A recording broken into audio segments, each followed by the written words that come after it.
Hey YouTube, welcome back to Vintage on Vintage. I'm Steve, making my first video in a while. My wife and I had the opportunity to go visit our daughter Kate, who's studying abroad in London, and we spent 12 days over there visiting England. We took a weekend trip to Belgium. It was a wonderful trip. Got back early last week, had to go straight to work, unfortunately, in between work and the jet lag. Couldn't get around to making any videos. Did get a lot of train time and airport time over there, so I was able to watch a lot of videos, and last night I binge watched a few, so I'm pretty close to being caught up. Today I want to do a double VR. I want to do a VR for Drew at the Drew of Vintage Legacy, and I also want to do a VR for Doug Decon Cardboard. So I'm going to flip this camera and stay tuned and we'll get started on it. Okay, so Drew asked us to pick 3 players that did not get a chance to win a championship, and he wanted one of them to be non-Hall of Famer because he felt it was easier to find the Hall of Famers, and I would agree with Drew. In the background here are 4 Hall of Famers that just come to mind for me right out of the gates.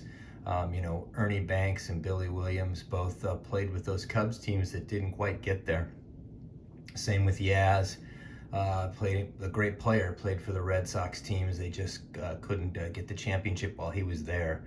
And then there's Tony Gwynn, who only got to the World Series once and had a fantastic series himself, but they did not win. So those are 4 Hall of Famers that just come to mind. I also want to share 4 players that not only did they not win a championship, they're not Hall of Famers, and I think in both cases it may be a shame. The first person I want to bring out is Dale Murphy, and Dale Murphy played for those Brave teams right before they became dominant, right before they had the Glavine, Schmaltz, Maddox rotation.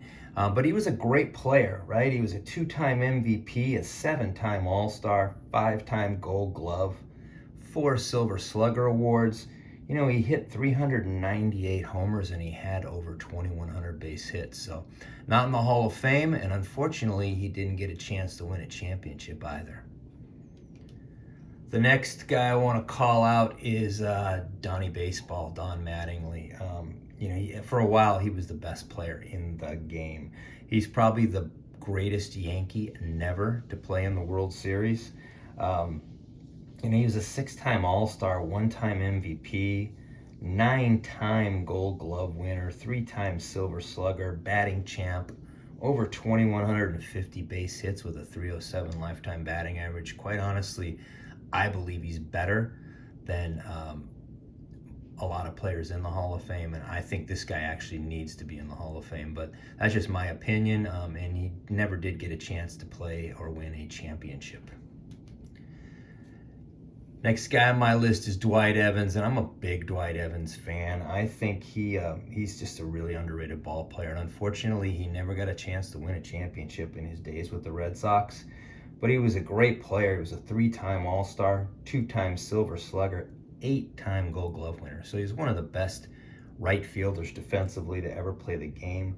He's got over 2,400 base hits, over 1,300 RBIs, over 1,400 ribbies. He's got a great resume. I think he needs more love for the Hall of Fame, but he also was a great player who never got a chance to win a championship.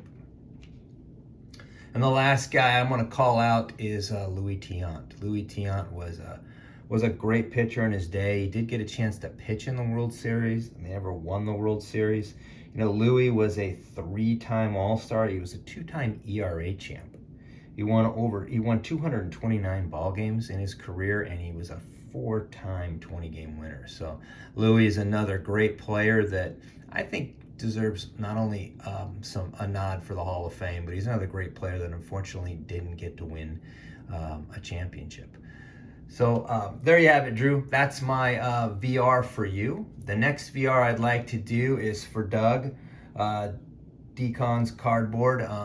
Doug, if you've been watching his videos, he had a little issue with eBay and their authenticity, and it sounds like they finally did the right thing. I'm glad to hear that. In my opinion, Doug, they're utilizing that as a promotional tool, and they need to stand behind it, which it sounds like they did. Unfortunately, it sounds like it took longer than it should have.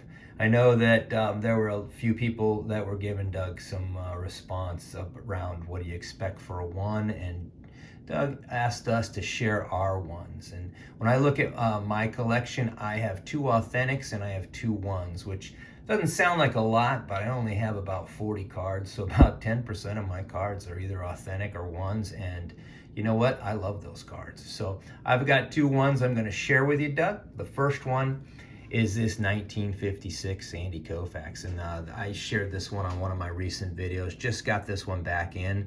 It's a second-year Koufax. I love this card. I think it looks fantastic in the holder. I don't have any issues. Got a little bit of writing on the back. Has a small, crease up in the corner, some rounded, well-loved corners, but love this card. This one is a one that I'm happy to have in my collection. The other one that I have in my collection is this 1959 Jim Brown, and this is a fantastic looking card. Love this card. It's a second-year Jim Brown, second-year card of probably the greatest running back to ever play the game. Some say the greatest football player to ever play the game. Jim Brown was an amazing athlete. Love this card. I think it shows well. I think it looks fantastic, and I am more than happy to have this one in my collection. So there you have it, Doug. Those are my ones for you. I hope everybody enjoyed the video. I appreciate you taking the time to watch it. Stay safe, keep collecting, and we'll talk to you soon.